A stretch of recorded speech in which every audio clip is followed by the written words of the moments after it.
Hi everyone, welcome to the Health Tip this week. So we're continuing in our series talking with Sandra.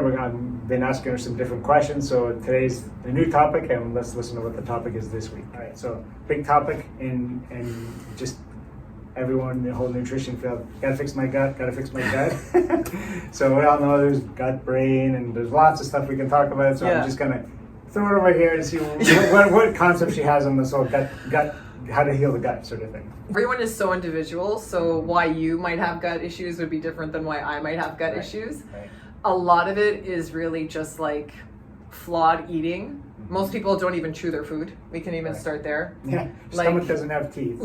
Yeah, and you definitely don't have teeth in your stomach. So if you don't chew it here, you're swallowing whole. And literally, do you sit down and eat without any distractions? Often, yeah, we try to have the family right, together, and literally, like, how many people are usually eating like in a car or watching something? So you're mindlessly, like, you don't even probably know if you've chewed something enough times before you're putting the next mouthful in. So making applesauce in your mouth before you swallow is like rule number one.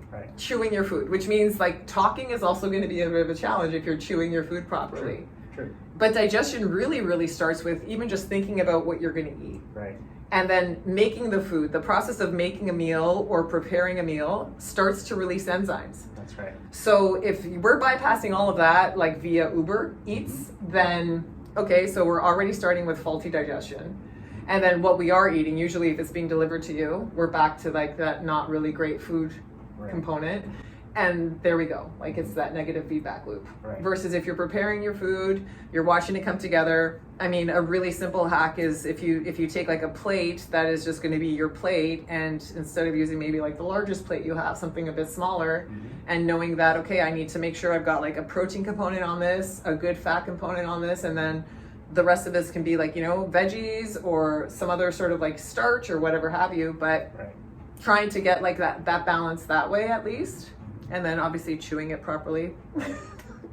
And that will at least start with the digestive process. Another thing is not drinking when you're eating. A lot of times people are consuming, and really you want to stop onboarding like what's half an hour before your meal. And then you want to wait about an hour after your meal to be, you know, bringing in your hydration. Like a mouthful of water here or a mouthful of a liquid here or there is fine, but if you overwhelm your stomach with liquid while you're eating, your stomach has to stop digesting to dump the food. By the time it gets back, like fermentation has possibly started. So now we're back into that gut issue where it's just like, And if you're stressed when you're eating, or if you're having a meal with someone who you don't like and it's just that knot in your stomach, like better to not eat when you're feeling that way than try to eat, because your body's not thinking about digesting. Your nervous system is in fight or flight. So none of the blood is here, It's being shunted to your, you know, to your ability to flee. So like it's just like this whole paradigm where it's really getting back to sort of like the ritual of the family meal, like and 3 of those a day, like 3 meals a day. That's all you really need. We don't need the snack culture. We don't need all of this, you know, like it's just, we're all overeating and overeating really crappy food. And undernutritioning and overeating and undernutritioning. Exactly.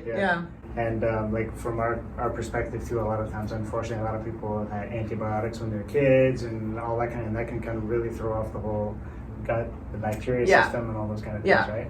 And can you talk about the gut bacteria, because that's a big topic. A lot of people say you gotta have the right gut bacteria. But I like, and this whole like probiotic thing is so like, I mean, okay, like well, we're 50 years, 60 years into this whole thing, but again, if we go back to like the healthiest generations, which are like, you know, like, well, my nonna is 99, she's still here, living or making her own food, whatever, but like that era of people, they were not taking probiotics. They weren't doing all this like over supplementation. They were just doing what they did. They grew their food. They ate their food. They ate off their land. They were in their environment.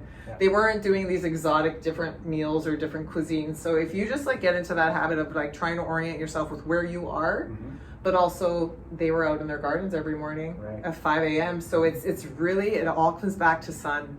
It really comes back to like exposing yourself to the environment in which you live.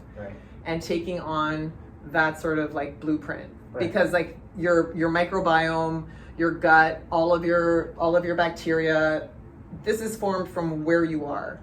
And so if you're not eating locally, then you're not getting the right bacterial picture. So even if you're supplementing with like probiotics, which yes, there's absolutely a place for that, Sure. but that's not going to make up for the quality of the food you are or aren't eating. Right. Like you can't supplement your way out of a bad diet. That's right. That's right. I always said that. Oh, Mm-hmm. you said you want to talk about this?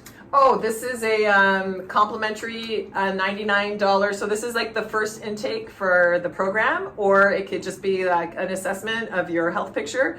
If you go to my website, you can fill it in and just message me, book a complimentary call, and just say that Dr. Marco, gave you your complimentary consultation, and we can do that. We can go over your health profile, see if you want to advance to doing the program, and that'll be basically like $100 off the program. Or we can just go over that, have that conversation, and you can take it, put it store it, implement some of it, don't, and then circle back whenever you're ready. All right, everyone. So thank you very much for paying attention. That's the health tip for this week. Thank you. And we'll see you next time.